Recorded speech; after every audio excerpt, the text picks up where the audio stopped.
happy Friday. Welcome to today's Digital Lunchbox. We're going to be talking about PPC insights and improving your returns. So when you ask a PPC expert what's the best way to do something, most often the answer is, well, it depends on the account, depends on the situation. And the reason for that is it's true. But with this in mind, we do want to chat through with some tips and tricks and some of the most frequently asked questions on this topic. So let's kick things off. What are some of the most important KPIs to measure success?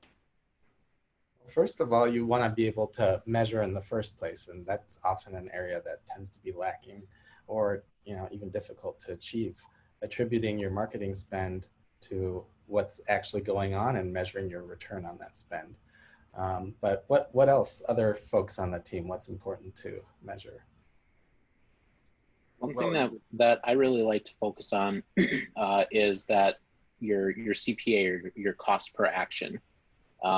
This is a really great indicator as to how your ads are performing, especially when you benchmark them against some of the other industry data. Source that we really like to use for this is WordStream. They update their research regularly. And so this really helps you to say, like, okay, is $60 per contact that I'm getting, is that realistic? Am I doing well, or am I way over under my industry average?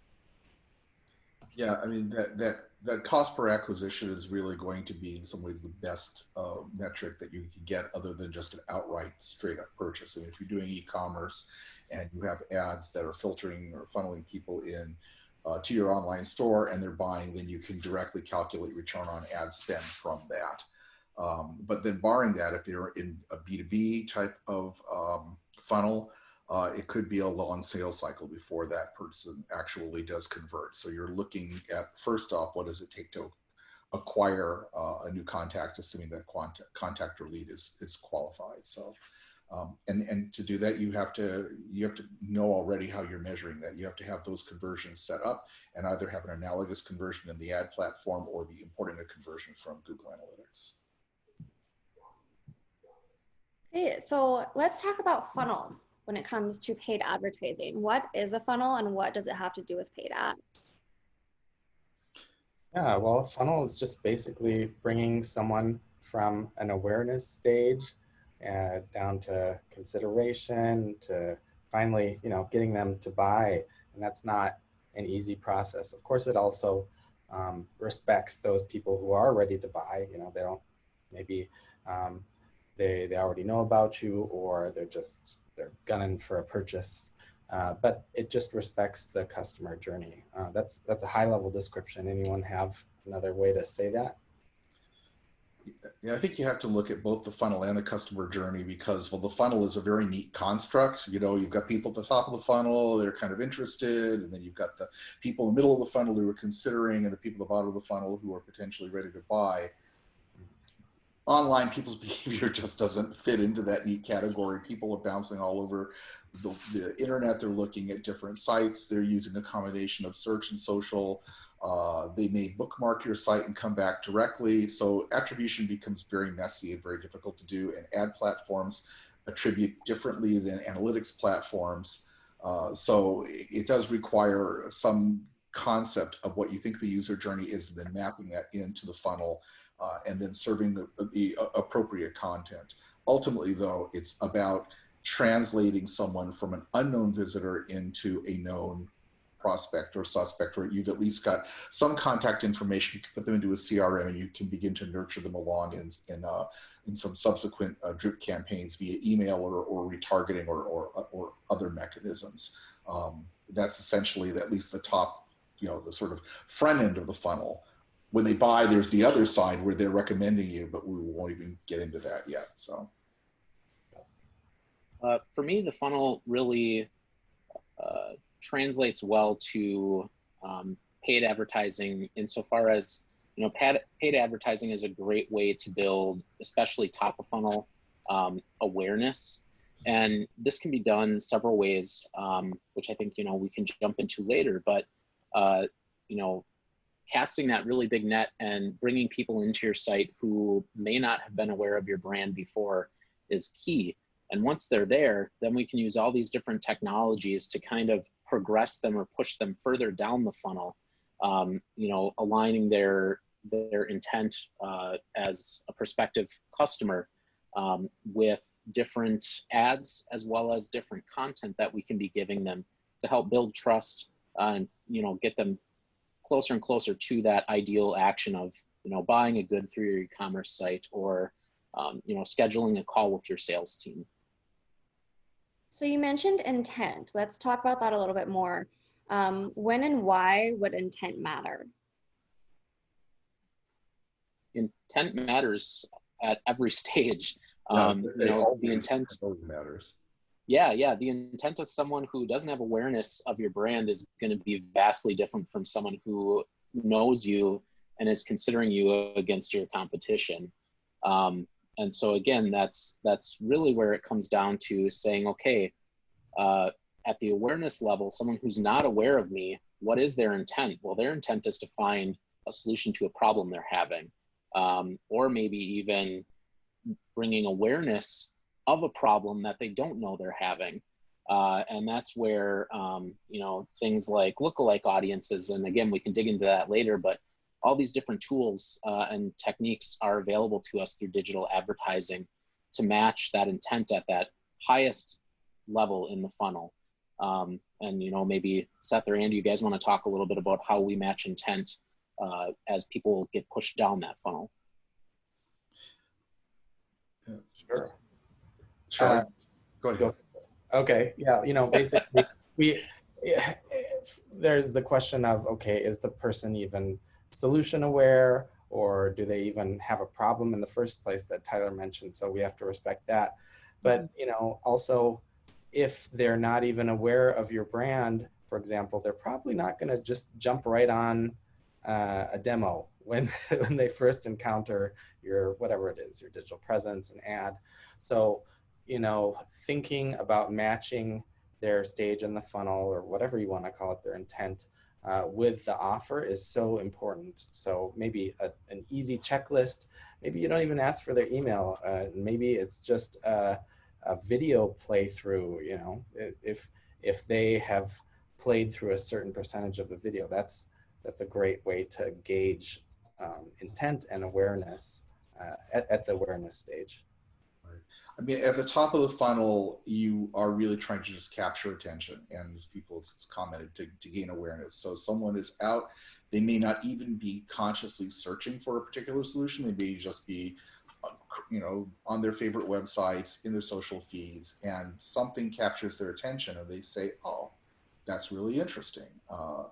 Think about, if you're like me, or hopefully like the average person, it's probably really seldom that you click on an ad, on a, say, a display ad, and go to a website from a display ad. And if you did in the last week, it was probably on a mobile device and probably by accident. It probably kind of slid up, and just as you were tapping to go someplace else, it seems like that's always the way it works. But when you look at things that are coming up in your social feed, there's a certain percentage of people that are going to say, oh, that's interesting, I'd like to see more. They may not necessarily go and fill out a form, to Seth's point, you know, for whatever that real, you know, major experience is, because they're just finding out for the first time. But nonetheless, they're valuable people. You want them checking out the site, becoming aware of your brand, understanding what products and services you have to offer. And in the process, depending on where they land and what else they do, like watch a video, you can potentially use retargeting pixels to then grab that person anonymously and put them into an audience and say, aha, these are people that are interested in X. Let's potentially go back to them down the line, and we can deepen their interest or give them more information and help bring them down through that funnel. Right. So you bring up audiences, and let's talk more about that, creating custom audiences, and how can you use those to improve? Sure. Well, you know, again, we're just trying to be more relevant and more specific in everything that we do here, and that's the goal. So things like, you know, the duration of the video view, which I mentioned, the pages they visited on your site, session duration, UTM parameters, time since list, visit, all these things, and even, you know, email addresses can be used to create these audiences, or these custom audiences. There's lots more examples than that. You know, Google also has the affinity audiences and in-market audiences. So that's kind of another example. You know, affinity is, Google has data that these people like baseball or luxury goods or dining out, travel, etc. But that's kind of a long range thing. They might not necessarily be wanting to buy.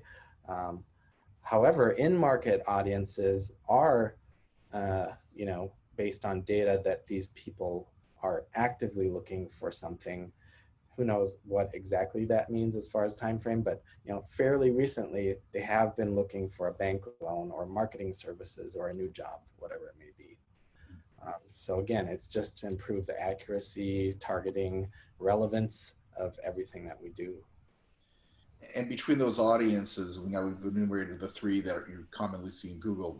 So affinity audiences, intent, custom, rather not just intent or in-market audiences, and then retargeted audiences. And they're typically going to be trade-offs, right? Like affinity, you can get a fairly broad number of people that are interested in a particular topic or a particular product or category, whatever that is, whether that's workouts or music or whatever. And then when you get down to who are in market, it's much more time boxed. You know, they're in that market for some period of time. They're either looking for a job, they're not, or they're either buying a new car or they're not. And so you've got a period of time in which that, you know, you can't target them. It's going to be a smaller audience. And ultimately then you're down to the people retargeting who have visited your website and taken a certain action, gone to a certain page. That's probably going to be the most qualified audience in some ways of all, because you know they're interested in your brand, your stuff, your offerings.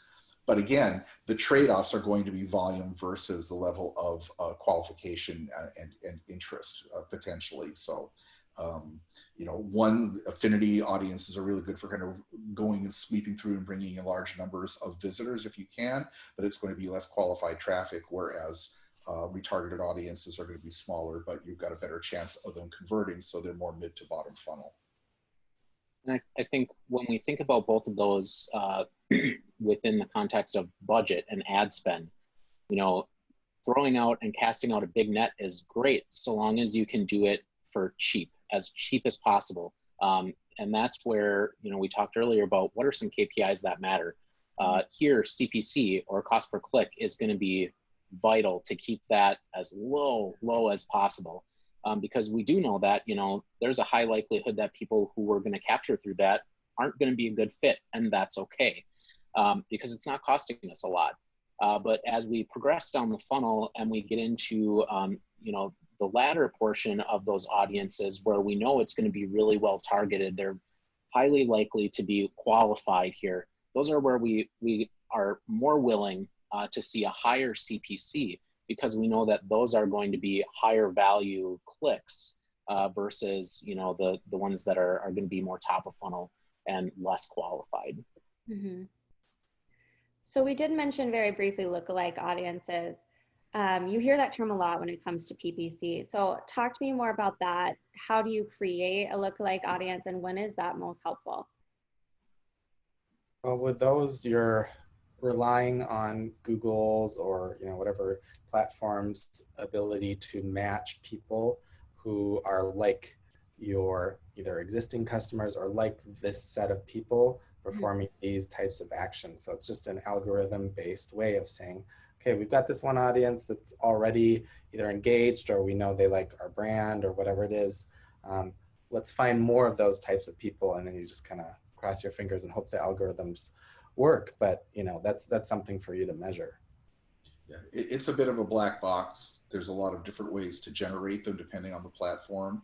A common way to do it is the kind of classic model is you've got an email list of your customers. So these are people that have actually bought from you, and you upload that list, and it anonymizes it, obviously, but at the same time, LinkedIn or whatever the platform, Facebook, will take that audience and then parse through it and break it down into all the various characteristics, and then using algorithms go find people who share those characteristics to a large degree. You know, the more characteristics, the more overlap, the better. So you might have 1,000 customers that turns into a 15,000, you know, prospect lookalike audience that loosely resembles those customers to some extent. And again, you have to kind of trust the algorithm as to how good that lookalike audience is. And this is one area where we like to be a lot more conservative on the daily budget for these groups and these ads, just because, as you're hearing, there's a lot of like squish. This might be good. And, you know, we've had really good luck in some instances where it's like, great, let's ramp up this spending and run with it. And others where, you know, it's not so much a success, but a learning opportunity to say, okay, like we matched on these parameters, but these people that came through were just like total junk. And so that's an opportunity then to refine and move on with, you know, your agile, within your agile process there. And because you're controlling your spend and starting conservative, you know, you can look at that as a learning opportunity and data gathering, and not a loss of a big loss of money. Right. You didn't really just bet the farm on that. You need, you know, bet a couple of fence posts or something from the farm. So we did touch on this a little bit, but I want to dive a bit deeper on how you can take your established audiences and really align them with the different stages of the funnel. Walk me through that process. So, okay, kind of a big question, but again, we talked about what's top, middle, and bottom. So at the top, again, you're talking about people who it's about awareness. Top of funnel is usually about awareness.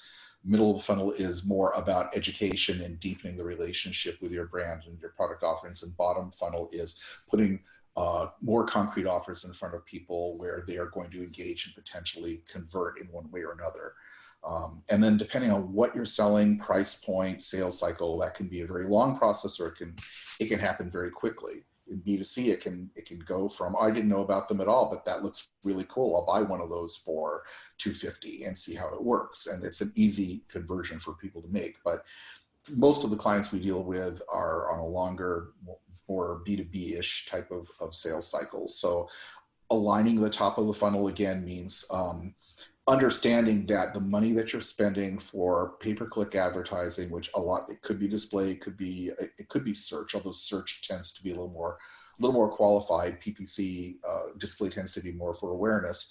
You're going to get more people, but they're going to be lighter touch, shorter visits, probably less qualified than the audiences that you would get further down the funnel. But that doesn't matter. You're trying to just get your name out there, be in the places, show up on the websites and the channels where they're likely to see you and understand something about you. And then if you can get them onto your site, landing page, etc., then you can pixel them, retarget, and then potentially go back with other offers that allow you to parse through those folks and find the most valuable visitors in subsequent campaigns that are aligned more with the middle or the bottom of the funnel. Mm-hmm. Yeah, and I think that's the really key part here. You know, we spent time previously talking about those custom audiences, affinity versus in market and things for top of funnel. But what do these kind of middle funnel audiences look like? And that's where we take, you know, the pixels that Andy, you just mentioned, and combine that with different engagement metrics or actions that a user takes on your site. So Seth, you had mentioned earlier, a video play. You know, a user who comes through an ad and not only visits that page and stays on it for some amount of time, but also then is taking another step of engaging with your content, like playing the video. That's something that, you know, through Tag Manager, we can flag and say, hey, this user did this thing. And with that combination of, you know, I don't know what the word is, but, you know, those pieces, we can put them into an audience and say, okay, these are people who are, you know, really interested, very interested at this stage. And we can retarget them, like Andy was saying, with more enticing offers, maybe a discount if you're in e-commerce, or, you know, that ebook or some sort of download or content piece that's going to continue to build trust. Once you get past that stage, then you use that same idea to say, okay, we served the ad to this audience who played the video. They've downloaded the book now, and they're in this next audience at, you know, kind of just before they're getting ready to buy. That's the opportunity then that we all really are eager to get to say, okay, now let's reach out to them to schedule a call, or let's reach out to them to actually make the purchase in my e-commerce store. It's really important to make sure that you're addressing and matching intent with the audience along with the funnel in each of these previous stages, to make sure that you're not rushing straight to this bottom of funnel action that we all really want to see happen. Yeah, makes sense. Do you have anything to add, Seth? Yeah, I think, it's just important to conceptualize that there might be different ways of getting people down the funnel, and it might not all be just, paid ads to landing page, sometimes it takes an email nurturing campaign, or, something like that, a bit more automated series of events to really bring them through that final stage of the funnel. Great. So you bring that up. So how would PPC really compare to these other acquisition channels, such as SEO or email marketing? Well, they should all be used in tandem. I mean, each one of them brings its own strengths and weaknesses. Email marketing, as much as people may think, oh, that's really old hat, and people just get a million emails these days, and no one's really reading that stuff. But amazingly enough, even stats from 2019 show that anywhere from a 38-to-1 to a 42-to-1 ROI on email. And in part, it's because you already have some contact information from an individual. I mean, the best email lists are going to be the ones that are opt-in lists that are done according to CAN-SPAM regulations and are built in-house. So you're kind of already dealing with a much more qualified audience to begin with. SEO is fantastic in terms of the long game, in terms of getting people who are naturally searching to find your content and consume your content and rely on your website and your content as a trusted resource and building a relationship with the brand. It takes a very long time. It's not something like, oh, I turn on and I do my SEO and then 2 weeks later I've got all of these folks. It's something that you're going to build slowly over time. And those people are really, really qualified. So they're great. They're potentially great leads. But at the same point, PPC is going to be a lot quicker. You're going to use them both. You're going to use all these things in tandem, right? You're going to use SEO to build that slowly. You're going to use PPC because you can turn it right on and you can get traffic and you can get them directly to your landing page where they can watch your video or download your white paper or fill out your form, do whatever. Whereas with SEO, they're going to go whichever page Google sends them to, which may just be an inside information page on your site. So again, they have different outcomes, different purposes, and you want to use them in combination. Yeah, and if you're starting a new site or you've recently done a big redesign, PPC is a great way to boost yourself quickly to the top of the search engines by paying for those slots while your SEO efforts build up over time. And so that can kind of look like PPC ramps up really quickly. And, then your spend kind of tapers down as your SEO efforts begin to pay off and you rise up through the rankings there. And PPC is also a great way to, like Andy was saying, get those organically gathered emails, the opt-in emails, not buying some list from somewhere that's going to have a really, really low return rate, but gathering data from people who are actually interested with your content and your brand. And that's where, the email piece comes into play here. So they all serve a very important purpose. And like Andy said, you can't just do one. You got to really do them in tandem. Yeah, and I'd also add that, of the three, PPC, you gotta be a little careful of. It can be a little damaging for your brand. Everyone's downloading ad blockers. We're all online these days. People are starting to kind of have a negative reaction to ads, especially if they're not relevant, they're not targeted. They don't respect these kind of custom journeys where, okay, I've already seen this ad, why are you showing it to me again, etc. All these little details matter.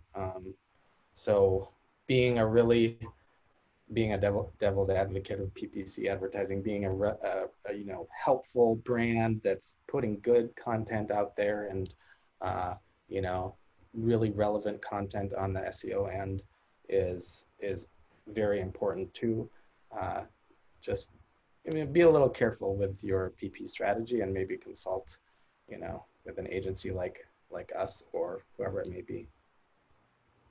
Yeah, I think that's a great way to wrap it up here. You know, most PPC campaigns are complex. Tyler, you did stress like they are a lot of learning, pivoting, things like that. And even the smallest detail can have a really big effect on the outcome. So it's super important. If you're not comfortable running campaigns yourself, feel free to consult with 08 or another trusted resource, and we're happy to help. Thanks for the insight, guys. This was really useful.